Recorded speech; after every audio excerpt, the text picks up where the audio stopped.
भाजपा किसान विरोधी है। किसानों को की आय दुगनी नहीं कर रहे थे, बल्कि उनकी आय को समाप्त करने की साजिश थी। बेरोजगारी, महंगाई, किसानों की दुर्गत, शिक्षा, स्वास्थ्य, तमाम इन परेशानियों को लेकर हम लोग जनता के बीच चल रहे हैं। जनता एकदम परिवर्तन के मूड में है और इस सरकार को उखाड़ फेंकने के लिए तैयार बैठी है। मौजूदा राजनीति में आप देख रहे होंगे अमर्यादित भाषाओं का प्रयोग किया जा रहा है। नहीं लगता कि जो राजनीति मुद्दों की होनी चाहिए अमर्यादित ये तो विधायक जी के घर वाली सड़क थोड़ा गड्ढा मुक्त दिखाई पड़ रही, बाकी तो हम तो कहीं नहीं देख पा रहे हैं। अभिनंदन स्वीकार कीजिए मेरा, मैं हूं राज सैनी। आप देखना शुरू कर चुके हैं राजतन टीवी और हमारे साथ मौजूद हैं पूर्व कैबिनेट मंत्री और समाजवादी पार्टी के वरिष्ठ नेता जगदीश नारायण राय जी। सर, बहुत बहुत स्वागत है। धन्यवाद। आप भी अब चुनावी मैदान में हैं, तो क्या रणनीति को लेकर जनता के बीच में जा रहे हैं? जनता की जो परेशानियां हैं, बेरोजगारी, महंगाई, किसानों की दुर्गत, शिक्षा, स्वास्थ्य, तमाम इन परेशानियों को लेकर हम लोग जनता के बीच चल रहे हैं। भाजपा भी 5 साल में विकास के दावे कर रही है। जफराबाद विधानसभा की बात करें तो विकास के कार्य हुए हैं जो होने चाहिए थे। जफराबाद में कोई विकास काम नहीं हुआ है।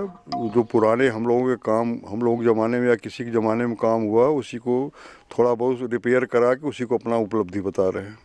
तो क्या अगर जनता आपको चुनती है तो कौन से ऐसे बड़े काम करेंगे जो जनता का सीधा लाभ हो? शिक्षा, बेरोजगारी दूर करने के लिए और स्वास्थ्य के लिए, किसानों के लिए, इन सब यही सब बड़े मुद्दे हैं जिन पर काम किया जाएगा। तो जनता के बीच में जा रहे हैं, अब कैसा उनका माहौल है, क्या नज़र आ रहा है? परिवर्तन चाहेगी जनता? जनता एकदम परिवर्तन के मूड में है और इस सरकार को उखाड़ फेंकने के लिए तैयार बैठी है। किसान की आय दोगुनी की बात की थी सरकार ने, फिर तीनों कृषि कानून को वापस ले लिया, तो ये किस ओर इशारा करता है? क्या इससे फर्क पड़ेगा किसानों पर? किसान समझदार है और समझता है, ये देश किसानों का है, इसको कोई बरगला नहीं सकता है। भाजपा किसान विरोधी है। किसानों को की आय दुगनी नहीं कर रहे थे, बल्कि उनकी आय को समाप्त करने की साजिश थी।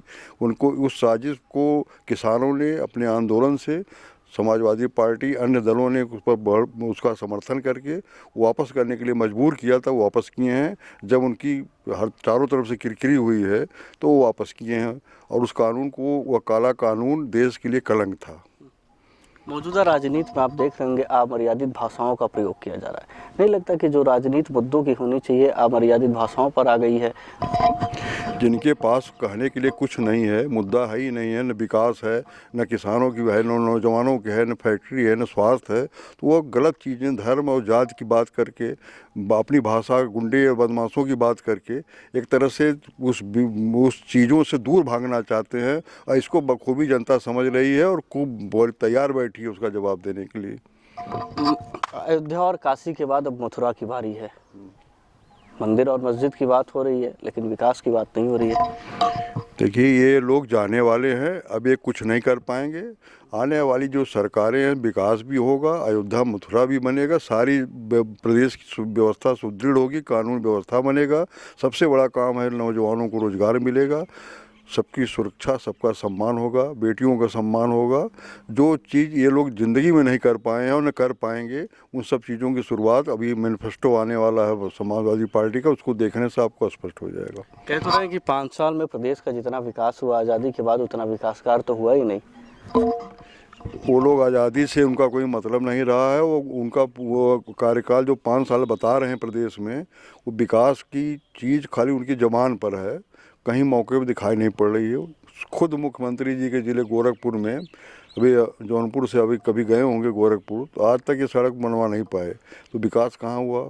अभी जौनपुर से लखनऊ की सड़क है, आज भी नहीं हम लोग चल पा रहे हैं। विकास कहाँ? वो बड़ा काम की बात कर रहे हैं। एक यहाँ मेडिकल कॉलेज बनाया गया समाजवादी पर सरकार में, उद्घाटन हुआ, बड़ा हल्ला हुआ, बड़ा भारी काम हो गया। आज तक उसमें उस विद्यालय में न कोई व्यवस्था है, यहाँ तक कि टीवी चैनल या आप लोग पत्रकार भी उसमें घुस नहीं सकते हैं। और आप वो सुन रहे हैं कि उसमें एडमिशन नहीं, जो लड़के भाग रहे हैं, कहीं यहाँ कोई व्यवस्था नहीं है, हम क्या करेंगे एडमिशन लेके? तो ये उनका काम है जो दिखाई पड़ रहा है। नहीं, उन्होंने तो उद्घाटन कर दिया। उद्घाटन करना तो एक बेवकूफ़ बनाना, जनता को बेवकूफ़ समझते हैं और उसको स्वायत्त शासी बना दिया। राजकीय था, सपा सरकार में वो राजकीय था, वो अस्पताल घोषित था, लेकिन अब उसको उन्होंने स्वायत्त शासी कर दिया, जो अपने आप में एक बहुत बड़ा धोखा है इस जनपद के साथ, यहाँ के गरीब लोगों के साथ, यहाँ के आम आदमियों के साथ। अब वो स्वायत्त शासी हो जाएगा तो कैसे उसमें काम होगा। लेकिन आने वाले दिनों में सरकार बनेगी सपा की, फिर से वो पूर्ण रूप से, पूरी क्षमता से वो स्थापित होगा। बजट के अभाव में फिर रुक गया है। ये इच्छा शक्ति के अभाव, बजट का अभाव नहीं होता है, इच्छा शक्ति और काम करने का। एक ये पूरे प्रदेश में कई कहते हैं कि मैंने शिलान्यास कर दिया, एक भी नहीं तैयार हो पाया, एक भी मेडिकल कॉलेज नहीं बना, एक भी कारखाने नहीं चले, एक भी जो है चीनी मिल नहीं चली, यहाँ किसानों का धान नहीं खरीदा जा रहा है, नहरों में पानी नहीं है, तो क्या कर रहे हैं, कौन सा विकास कर रहे हैं, तो मेरे समझ से परे आ रहा है। जफराबाद में था कि जो सड़कें हैं वो पूरी तरीके से गड्ढा मुक्त हो गई हैं, क्या हुआ है? विधायक जी के दावे हैं। ये तो विधायक जी के घर वाली सड़क थोड़ा गड्ढा मुक्त तो दिखाई पड़ रही, बाकी तो हम तो कहीं नहीं देख पाए हैं। तो जो आप जफराबाद की जनता से क्या अपील करना चाहेंगे वो जी आप? जफराबाद की जनता बहुत ही बौद्धिक है, बहुत समझदार है और वह हर चीज़ को बड़ी बारीकी से देख रही है। वक्त का इंतज़ार, 7 तारीख का इंतज़ार है लोगों को। बहुत बहुत धन्यवाद हमसे जुड़ने के लिए। विकास जो है, मुद्दा जो है वह विकास का है, चाहे विधानसभा की बात हो, चाहे प्रदेश की बात हो। समाजवादी पार्टी ही एक ऐसी पार्टी है जो प्रदेश और देश का चौमुखी विकास करने का कार्य करेगी। तब तक के लिए देखते रहिए राजस्थान टीवी। बहुत बहुत धन्यवाद, आभार।